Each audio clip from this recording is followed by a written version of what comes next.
So what is CAPM all about? And that's definitely something that you checked out in your course and that you have a general understanding of. But what I realized that students typically don't really get the CAPM graph intuition. How does the graph actually look like? How do we understand its linear function? And how do we empower ourselves for our exams? So that's exactly what we're going to do in the following suite of videos. So I actually created 4 videos that's going to allow you to get a way better understanding of CAPM and its graph intuition.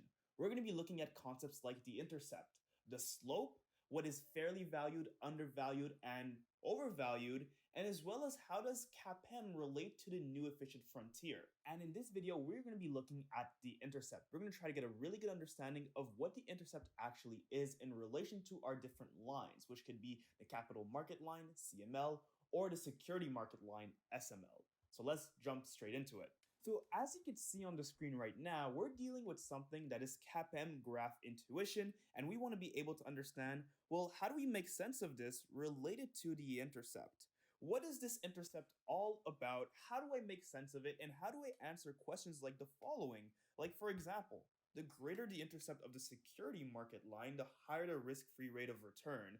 These are a bunch of different questions that you may see on your exam, and you want to be able to actually jump through these hoops, jump over these hurdles, and understand how to answer them quickly on an exam. So that's exactly what we did here.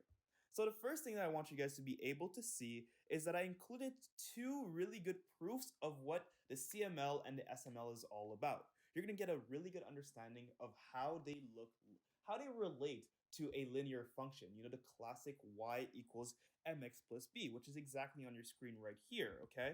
So how does it relate to this? And then also, how do we get to make sense of our slope? And how do we get to make sense of what it actually represents vis-a-vis its appropriate line? So I did that for both the SML and the CML, and we don't want to go through all of it right now. I feel like that would be way too exhaustive.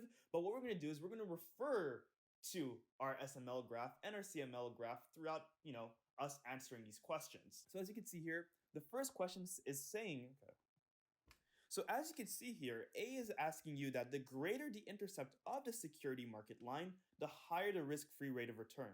So what we're going to do now is we're going to try to break this down into bits and pieces, and then we're going to look at our graph to see if it makes sense. So here we're telling you that the greater the intercept of the SML, the higher the RF.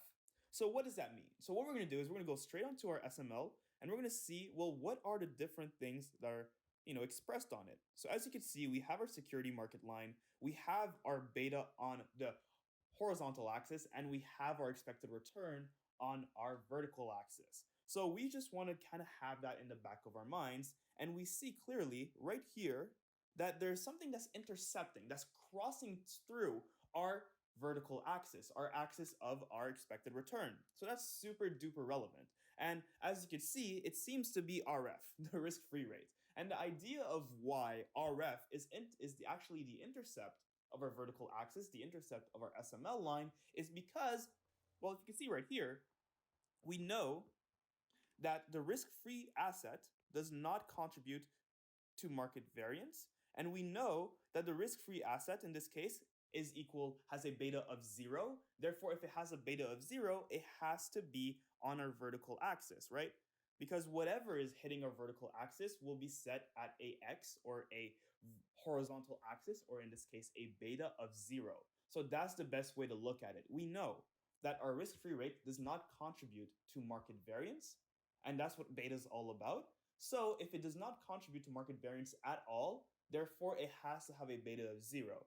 And because we know that the risk-free rate has a beta of 0 and has 0 risk, it makes total sense to us that it's actually the intercept of our SML. But that does not answer the question. We're telling you, well, if we have a higher intercept to our SML, will we have a higher RF? Well, as you can see, on our y-axis, on our expected return axis, regardless of where I am, we won't know what happens to beta, but we'll definitely know what happens to our expected return. We can say that this is 20%, and we can say that this is 6%.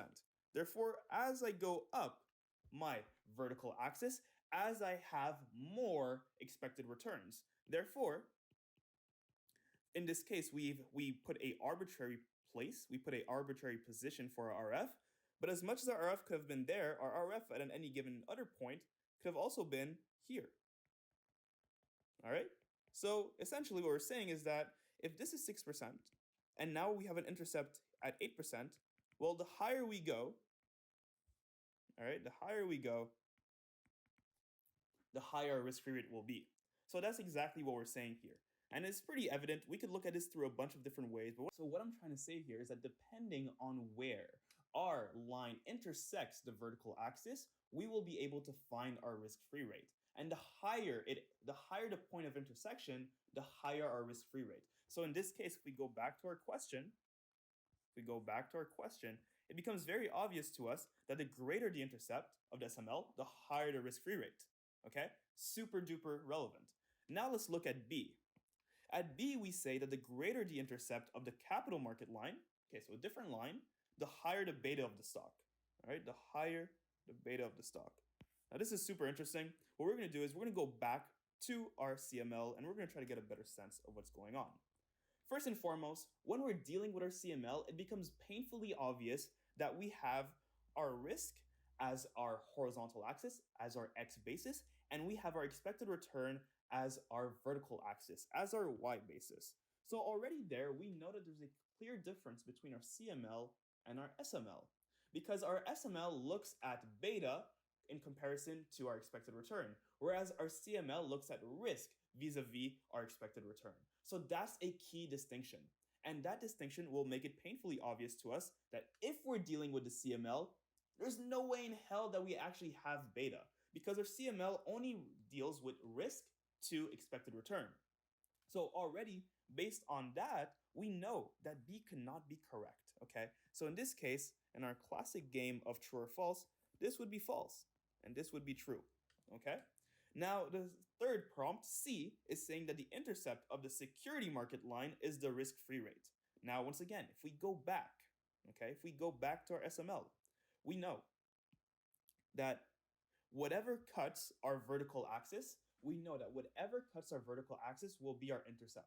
And in this case, it's once again painfully obvious that this, our ER, RF, or just our RF, is what we call our intercept. Therefore, if we go back, once again, to C, it becomes very obvious to us that the intercept of the security market line is the risk-free rate. Yes, that is true. Now let's look at D. Now, of course, you could realize now that these questions are very obvious. And these questions are only dealing with a few bits and pieces that you must understand when dealing with the CML and the SML, right? So D says that the intercept of the security market line is beta. Now, once again, I'm not going to go all the way up to our graph, but we know right now, it's obvious to us that our intercept has to be the risk-free rate. It has to be the risk-free rate. That has to be obvious to you. So there's no way in hell that our beta would be our intercept. Although it is true that beta definitely does deal with the SML. So in this case, the intercept could not be beta. And by the way, you could clearly see that C and D are almost the same question, but we've changed the risk-free rate for beta and vice versa. So of course, if one is true, the other cannot be true. All right. So E says that the intercept of the security market line is the same as the intercept of the capital allocation line. However, it isn't the same as the capital market line. So we got a whole lot of content here.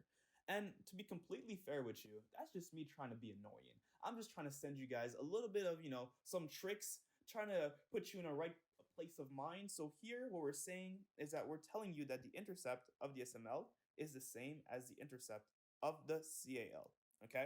The capital allocation line is essentially the same thing as your CML.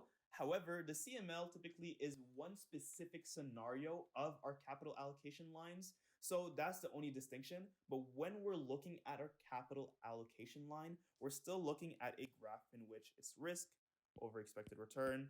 Essentially, the capital allocation line is any given point like this, like this, like this, like this, that deals with our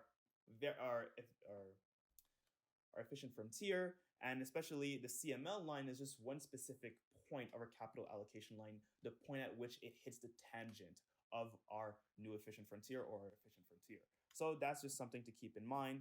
So essentially, when you know this, it becomes once again obvious that our prompt, okay, is saying the same old thing. They're telling you that the intercept of the SML, which we know is the risk-free rate, they're telling you that the intercept of the CAL, which we also know is the risk-free rate, we know that they're telling us that those two are the same, but the intercept of our CML line won't be the intercept.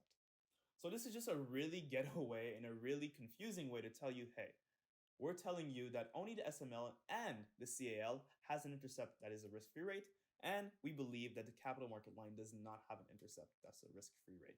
So in this case, this is obviously false. There's no way that that's the case because we know that the intercept, RF, is the intercept of all of our different lines within CAPM. So that's actually really important.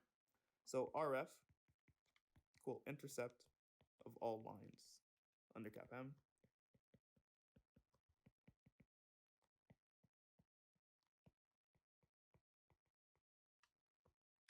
And now, the last but not least prompt is asking you that the smaller the intercept of the capital market line, the higher the beta. Once again, we know now that if we're dealing with lines within CAPM, we have to have an intercept that is the risk-free rate. So whatever they say, other than the RF, is false. So in this case, because we went through this and we know this now, we could definitely agree that the smaller the intercept will not affect beta in any bit. This is false. Now, I hope this gave you a better understanding of what CAPM and the intercept is all about. This deals with graph intuition, and if I were you, I would definitely go look at my other videos, which discusses different parts that you may need to understand to ace your exam in vis-a-vis the CAPM. So hopefully this helped, and check the other videos out.